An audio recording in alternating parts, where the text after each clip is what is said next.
السلام عليكم maanta waxaan rabaa inaan ka hadlo dhalmo la'aanta waxay jirtaa markii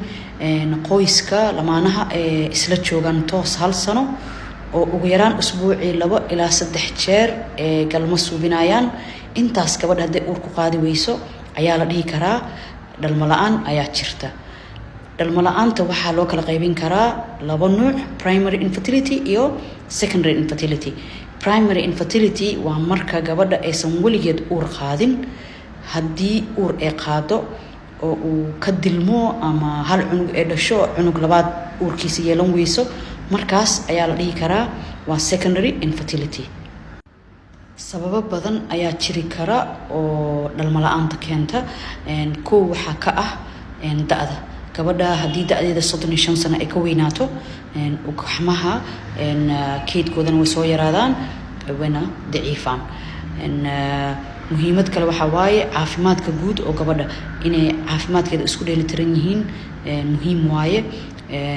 cudurrada qaar way keeni karaan sida hadda thyroidka oo kale sonkorta dhiigkarka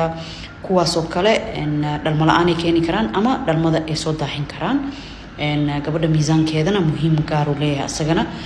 hadduu miisaanka badan yahay iyo hadduu yar yahayba ma fiicna sababo kale waxay ka imaan karaan dhinaca xubinaha taranka ku shaqo leh sida hadda ugxamaha kale ugxamaha waxay lahaan karaan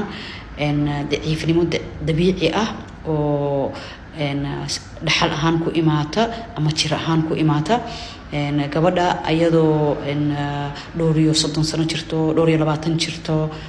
intaysan 40 sano gaarin ayay ugxanta joogsamaysaa shaqadeeda taas dhalmo la'aan way keenaysaa sidoo kale burooyina jiri karaan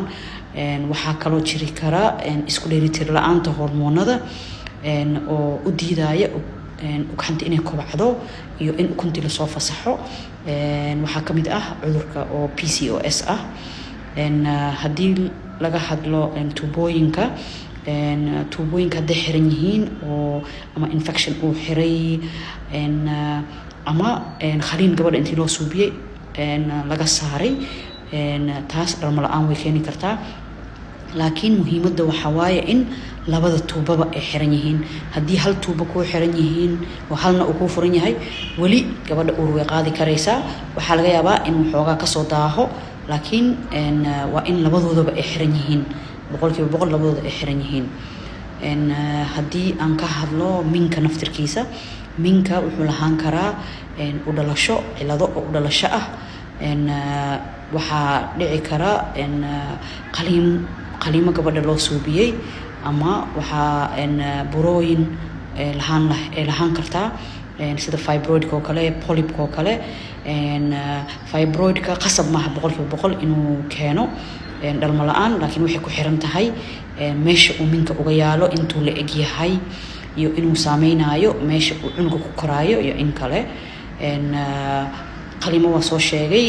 sidoo kale xaaqida marmar xaaqida waxay keentaa dhibaato oo minka darbiyadiisa ay isku dhagaayaan infection way jiraan ayakana minka darbiyadiisa isku dhajinaya oo meesha cunuga ku kori lahaa aan nafaas fiican lahayn oo cunuga ku kori karin gabadha ama uur ma qaadayso ama uu ka dilmaayaa waxaa kaloo dhici karta minka afkiisa wuxuu soo dayn karaa dhacaamo oo dilaya shahwada sidoo kale anaka Soomaalideena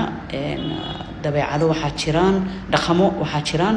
oo gabdhaha qaar minka afkiisa gubaan taasna cilado wuxuu keenayaa minka afkiisa inuu isku dhago oo shahwada ay gudbi weyso gabadha ay uur qaadi weyso baaritaanka daaweynta iyo talada ugu dambeysa oo aan idin siinayo waxaan ku soo dari doonaa videoga qaybta labaad mahadsanidin